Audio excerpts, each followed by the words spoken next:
Why do we stack silver? To protect against a recession, right? Well, that may not be the line of thinking that you should have when accumulating this metal, especially for those of you who are new.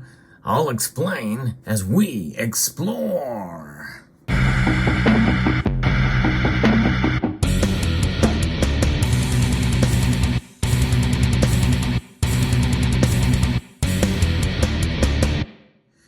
During times of economic uncertainty and during times of a recession, one would think that there are certain asset classes that are recession-proof.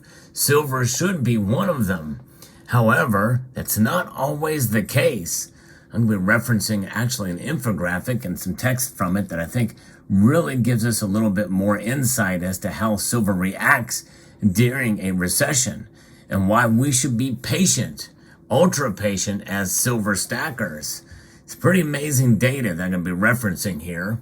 It is pretty interesting indeed, and if you enjoy talks where I talk about the markets, where I talk about the fundamentals of silver and gold, I hope you will consider pressing that thumbs up button down below, hitting the notification bell so that you can be apprised of the latest video that makes its way across your device, and subscribe to the channel if you haven't done so already. So, silver, typically during times of recession, especially if you've noticed over the last two, for those of you who've been stacking silver over the past 3 years, you know that silver has not, I repeat, it has not gone up during the whole span of both of those recessions. That's right, it has stayed the same and maybe even gone down fairly dramatically. And that is the name of the game. And by the way, there are more data to support this going back to the mid-70s. In fact, all the way back to 1973. Silver actually went down during the course of that recession. Looking at the graph from data from macro trends, down. And so what happens here? Historically, silver has been seen as this alternative to traditional investments like stocks and bonds. In fact, if you want to call silver an alternative investment, that's probably fair play. However, I don't like to consider it an investment at all. Why? Because silver is really considered a store of value, a hedge against other investments.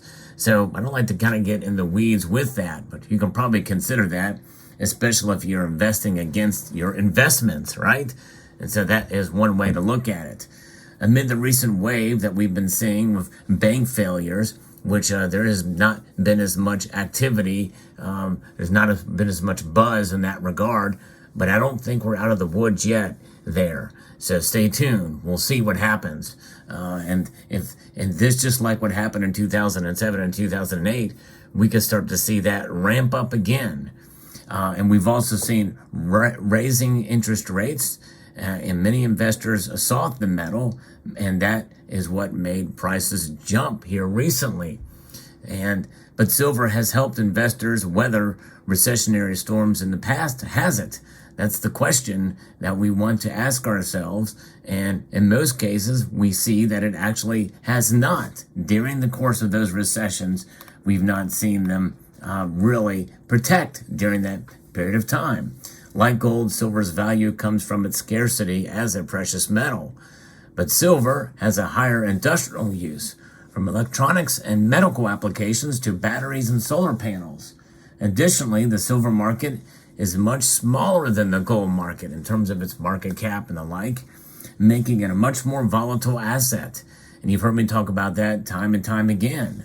The metal saw its biggest price drop in 1980 when it tumbled after over 56% after the Hunt brothers, who controlled over half the world's privately owned silver, failed in an attempt to corner the market and were forced to sell after a rise in margin requirements. By the way, many people who have studied that period say that it wasn't just the Hunt brothers, there were other factors involved as well too that brought silver's price up and then back down fairly dramatically.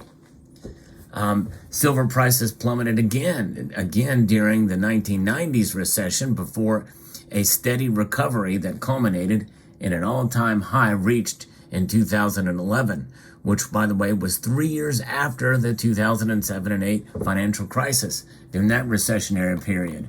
That's when silver prices went up. In fact, during that recessionary period, silver went down about 8.7%. And if you compare it to the S&P, which actually saw further hits during that time, there's other times when silver takes a bigger hit than the S&P 500. And so comparing silver to the S&P is quite, sort of a moot point, I think, in some ways, compared to stocks and the like, because they do operate kind of in a different mechanism. But some people can make the argument that, hey, maybe we should have stayed in the S&P. Over the last 5 decades, silver has only outperformed the S&P 500 in 3 of 8 recessions, and that would be 1973, 1981, and 2007. As of March of this year, the silver nominal price was down 6.1%, while the S&P was down 3.3%. So over the next couple of months, and of course, piggybacking on what we've been seeing recently, the silver prices have gone up over $26 an ounce.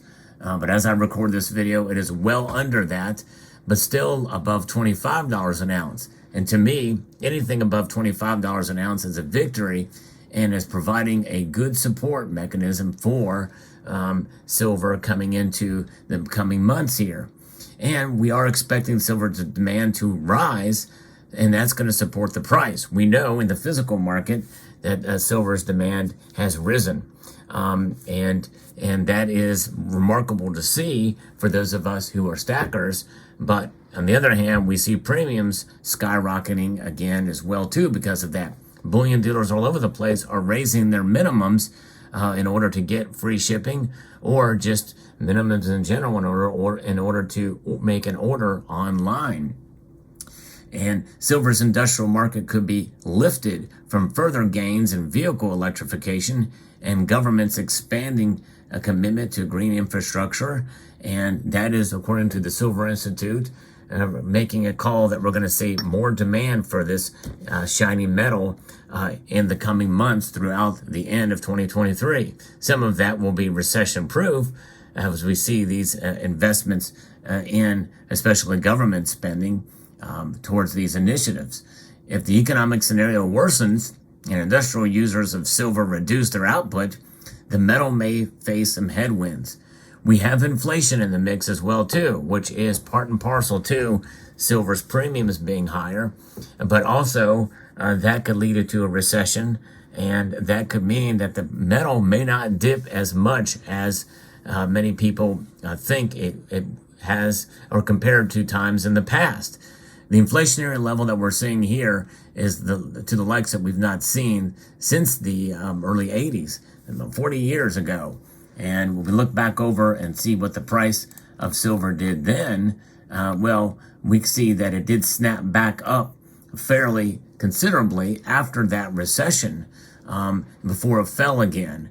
There was a great stagnant period from about 1990 to about 2004, 2005, where silver pretty much remained the same price throughout. And even the course of the 2001 recession, silver stayed low and did not creep up at all until we saw the 2005 and 6. We started to see silver prices go up, and it never turned back since then. But when you take it into account over the span of this period from about 1970 all the way up to 2023, I would make the assessment that silver has retained its value over the course. Because even the big dip that we saw in March of 2020, when silver went down literally to about $11.70, somewhere thereabouts, per ounce, that's still much higher than where it was during that period between 1990 and about 2003, 2004. So I believe we're seeing some support here that is pretty rock solid for silver. And I think the bulls have the advantage overall for the year. What does that mean? I believe those bulls are pointing more towards anywhere above $25 an ounce to the end of the year, somewhere above that point. I still think we may get to where I predict where I made a prediction of silver being $28. I think we'll get there at some point this year. Could be wrong, but nonetheless, what is the overall message here for you all with considering what silver what silver will do and will not do, or don't expect it to do? Don't expect it to just skyrocket if we dip into another recession. I believe it'll be pulled and tugged in both directions during that time.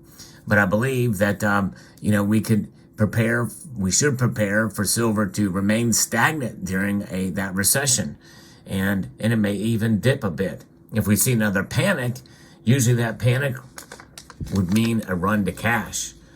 In spite of what it's doing, in spite of inflation being here at a rate of 5% now, year over year, that's on top of the previous inflation that we saw the year before that. We still will probably see a run to safety in cash, which seems kind of counterproductive, doesn't it? But nonetheless, we will hold on to our silver, and I believe that it's incumbent upon us as holders of this metal, as stackers of this metal, to take advantage of the dips and to make buys and understand that over the course of a long period of time, it's then and only then will you realize that you are preserving your wealth, because it's a long-term proposition holding silver. And when it's not performed very well during recessions, typically it does snap out after those recessions are over. Economic activity, among other things and factors, come into play to provide even higher support for the metal. So stay tuned. It is an industrial metal, but it is also a precious metal that that is a store of value and a wealth preservation device. And that is why we stack. That's why we hold. So I want to encourage you all to hang on for this ride that's coming, whatever it shall be. A lot of uncertainty out there, and silver does provide stability in uncertainty, for sure, really no matter what. It does follow gold, and it rides along with it on the way up, but it also takes a ride on the way down as well too. So be prepared for both things as we head into the rest of this year. Let me know what your thoughts are in the comment section below. I'd like to extend a multitude of gratitude to you all for taking the time to watch, and to encourage you to please rate, share, comment, and subscribe.